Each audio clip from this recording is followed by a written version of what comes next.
Good afternoon, traders. We got this special video for first-time members and maybe a review for those who've sort of gone off the track. What are our methods? I mean, what do we trade? What do we do? How do we do so well for all these years? We started this business in one form or another in 2006. I've actually formed over 35 trading rooms 35, where people who were clients like you decided, hey, I want to teach others. And they had their network of friends, relatives, business associates, and they started their trading rooms. Most of them done pretty well. A couple of them became sleaze bags, I'll be honest with you. But anyway, whatever method you want, do you want to do this as a hobby? Do you want to do this as a full time business for yourself? Do you want to become a coach? It's up to you. 3 levels. But either way, we want to give you the full knowledge of what myself and our team has learned over the years. My first coach, it's going to show you my age, was a guy named Wells Wilder. If you look up Wells Wilder, you'll see certain indicators that he's made. I mean, he became famous for it. The ADX, which is a directional movement, right? Relative strength index, number of things. Parabolic, we have the parabolic right here in his honor as a trailing stop method and always in the market. Okay, so let's get with it. We'll try to keep this uh, short. You don't have to spend all week. Obviously, you're not going to learn everything, just like you're not going to learn brain surgery in one lesson. You need a coach. What other profession lets you do it all by yourself? Uh, MMA, heavyweight boxing, even retired guys. How many of you would challenge Mike Tyson for 3 rounds? He's an old man, right? Probably not going to do that. Okay, you need to become a professional. Means you have to be number one on time. If you're an airline pilot and decide to play golf and show up an hour and a half late and say, what's the problem? Brain surgeon, your patient dies.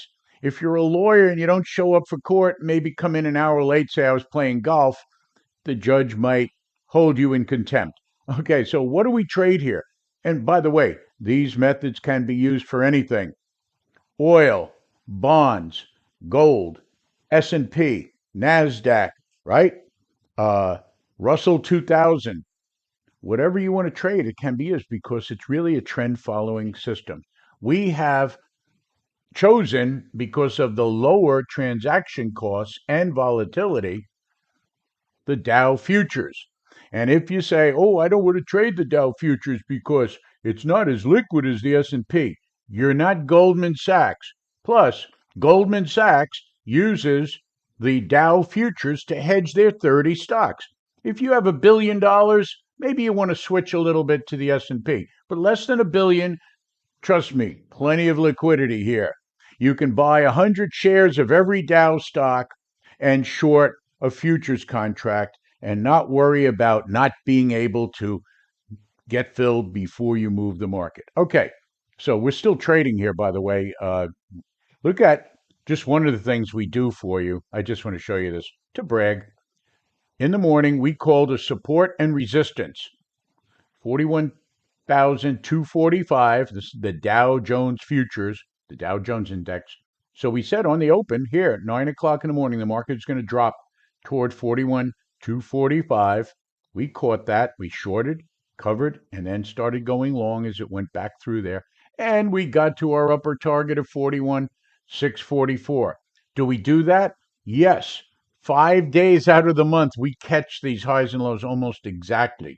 If you can't make money with us, you can't make money. Might as well work for a burger outfit and flip burgers. Anyway, okay, let's quickly give you the whole package here. We use 1, 2, 3, 4, 5, 6, 7 windows. I have a few others, but they're not part of this. You don't need them. We like to know, of course, what the daily trend is. I'll just move it out in there for you. We're using NinjaTrader as our profile. and broker. You could use TradeStation, anybody else, Trade America, everything. Here's the daily chart. We know the trend is up. Don't have to keep looking at every 2 minutes. Okay. We start our day right in the middle. We say, what's the 60-minute trend doing? That's 60-minute bars. Each bar is 1 hour. And we put 2 indicators on it. That's all. Real simple, but we average it out. The first indicator here in blue, that is a 20-period simple moving average. Very easy to install. Every platform has it. Then they have a 5-period simple moving average. I've been using that since 2001. It works. They define the trend.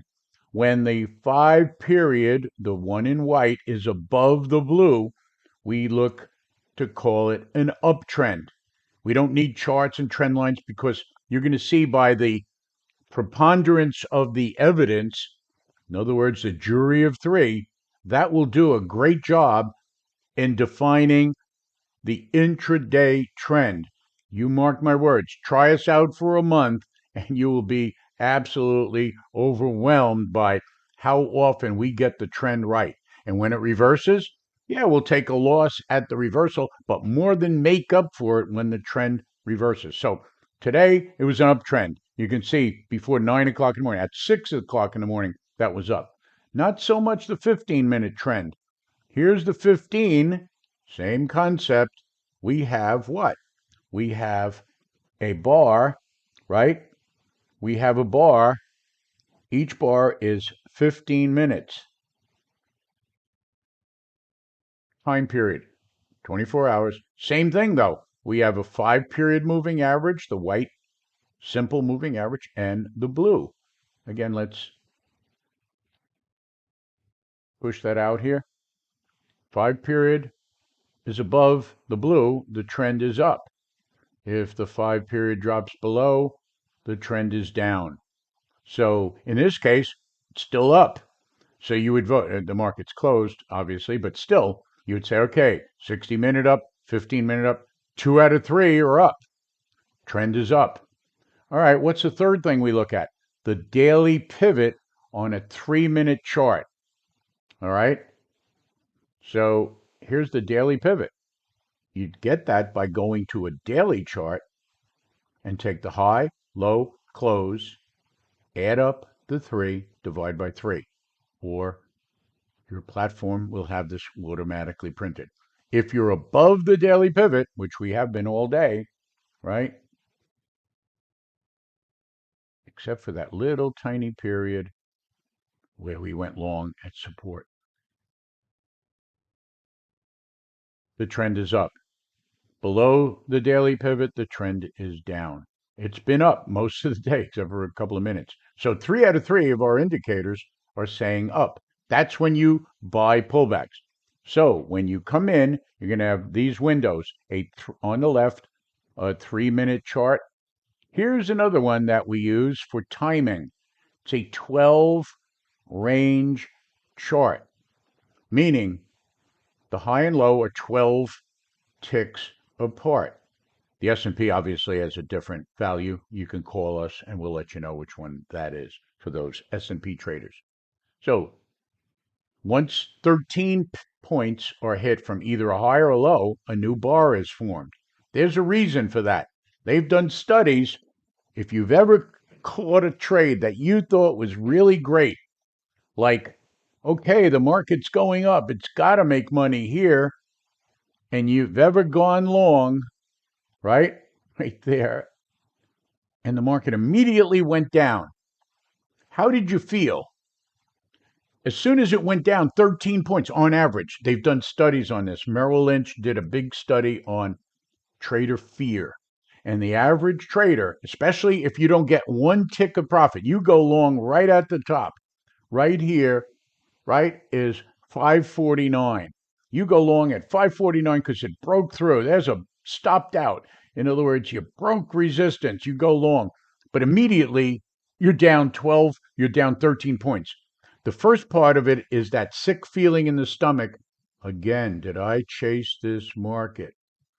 Beyond that, the next 12 points, you're in full panic mode and selling. Others who are stupid keep holding on. Maybe it'll come back. Now the loss is getting bigger, and you start getting your account wiped out before buyers come back in and push it back up again. Does that happen? So we use these bars for, well, one of our setups called the triple T, the tardy trader trap. It's amazing when you see how we apply it with the trend and with volume.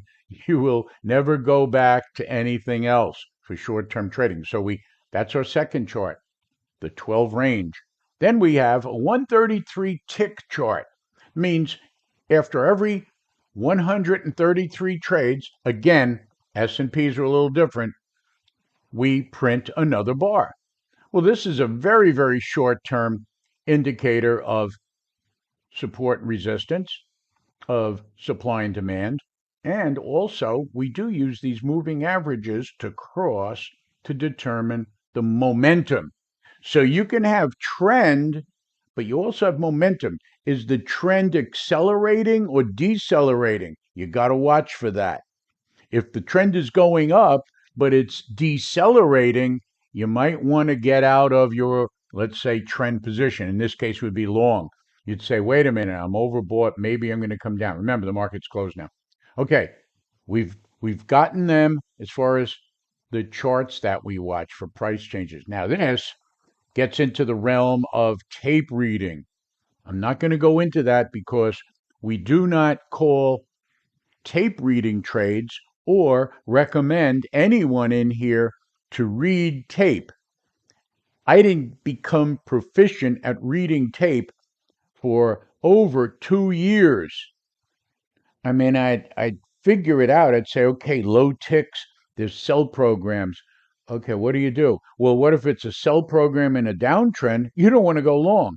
But if it's a sell program in an uptrend, that might be just the pullback you need to get into a market that retraces very nicely into a moving average. We have what we call confluence. We don't just look at one of our 6 indicators or 6 setups. We look at all of them. So why do I have 6 like this? 1, 2, 3, 4, 5, 6. And of course, the time and sales here. I'm a pilot. Pilots used to use, when you used to have to know how to fly a plane without GPS and computers, you used to have what's called a 6-pack. You would check everything. You would scan in a nice circle, and if you were fixated on your airspeed, you would get an elbow from your instructor and say, hey, your airspeed's great, but did you see your altitude? You better add more power, buddy. Oh, I forgot about that. Oh, well, now wait, you're not lined up with the runway. You're like 400 feet to the left. You're off course. Your fuel consumption. I mean, all these things you have to look at. Your attitude. Maybe your wings are different. Same way here. You should be scanning. And that's basically our method. So we are what you call trend traders. New highs. If we get power, volume on new highs, we don't buy and chase it. We wait for the pullback. We also have time of day setups. So if the market then breaks down, then we have short the rally scenario. Just wanted to give you basically an insight into what we're doing. So you understand when we'll say things like buy the first touch rule, double top, double bottom, wait for an M, W trade on a breakout, watch for a triple T, a pullback, first touch, I said first touch rule, stochastic hook. You'll start understanding what context we use it for. We hope you have plenty of questions afterwards, but at least you understand how to set up your system, your computer. I recommend 2 monitors. That's all you need. I see these people with, you know, 20 monitors. They're watching the British pound versus the pork bellies. They don't trade pork bellies anymore. And it's like, do you make money? No. But, well, okay, you could launch a NASA rocket to the moon or maybe the new one to Mars, but you can't trade and make money. Most people can't make money. Most trading rooms don't make money. You've got a lot of morons out there who learn the buzzwords. They then open up their own trading rooms. I could give you a few names like Dean Handley, um, Warrior Trading, Online Trading Academy, Liberty Trading, all these people. Liberty Trading, I founded this company called Liberty Trading, and the salesman thought he was the trader. So he started telling everybody, "Hey, I'm a trader," and he wasn't. Didn't even have a trading account, living in like a slum. So you don't want to follow those people. Follow people, and there are a bunch of them out there that are good. Like Linda Raschke was my Wells Wilder was first, and I had Linda Raschke. I worked with John Carter. Uh, these are good people. Uh, they know what they're doing. Do they personally train you? They really want their clients to succeed. The others are really a bunch of crap. All right, guys. Any questions? Like our YouTube, subscribe to our channel. Our phone number, if you need it, is 332-999-3110. Have a great weekend. We'll see you in the trading room.